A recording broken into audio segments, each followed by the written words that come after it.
What's up, everybody? Today we're going to talk about the single leg progression. All you really need is the surface to step up on. This is one where you can totally do it at home. You don't really need any external objects other than a surface. So the first one is a split squat. So you're going to take a nice lunge position so that your body is centered between your feet. You're not too far forward, you're not too far back. You're going to start with your legs straight, and you're just going to descend straight down. Notice this knee is staying over the heel. You're going to drive straight back up. Your feet don't move at all. Ball of the back foot, straight back up. You're going to go 10 per side. The next movement is a step up onto an object where ideally your knee is at 90 degrees. It doesn't have to be. If that's too much, you can go lower. Say maybe a stack of books, or if you have a lower steps in your house, whatever, that works. You're going to step up, literally just stepping up on one leg, and then place the other one down. When you come down, control yourself, but it doesn't really matter which leg you use. If you come up and switch legs, it doesn't matter. It's about stepping up with a different leg each time. So we're going to do 10 alternating, so 5 per side, step ups onto a 90-degree surface. The next one is another variation of the step up. It's a lateral step up, so it's sideways. The problem that most folks have with this is they start by putting their foot on the bench in front of them. Yes, it's to the side, but they end up actually leaning forward too much in order to step forward instead of sideways. So just pull that foot back so it's directly to your side. Try to use this leg as much as you can to stand up.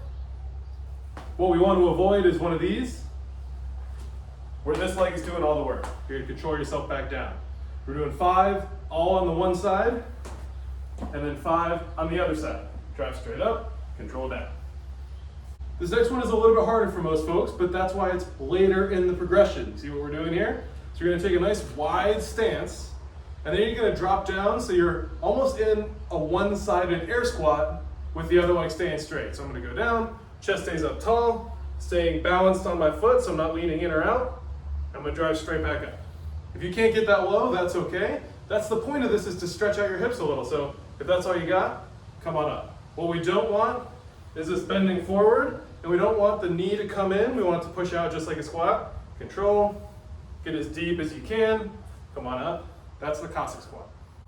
The next movement is a reverse lunge. So you're going to stay in place. You're going to take a step back and control so your knee touches the ground and drive straight back up. From the side, you want to pay attention to where the front knee is. It's staying over the heel just like we did for the split squat. It's not drifting forward, we're staying back. Drive straight back up, chest is up the whole time. You're not going to bend forward at all, you're just driving straight back up. 5 per side, alternating for 10 total.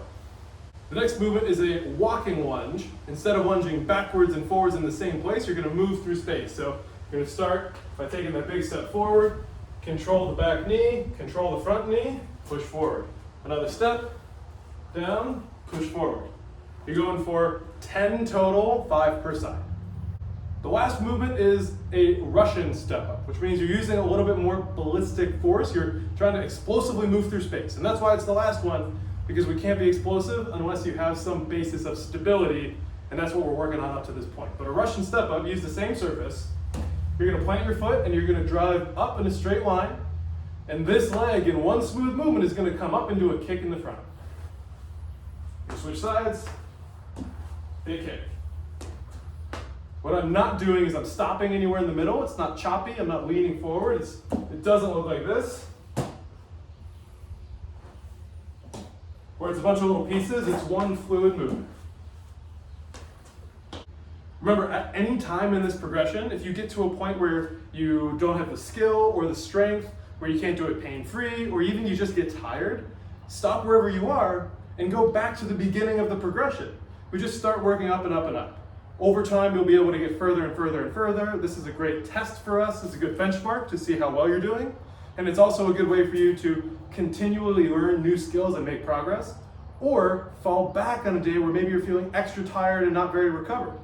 This progression is for everybody. Some folks would just get further and some folks wouldn't get as far, but everyone is still working on the things that they need to work on.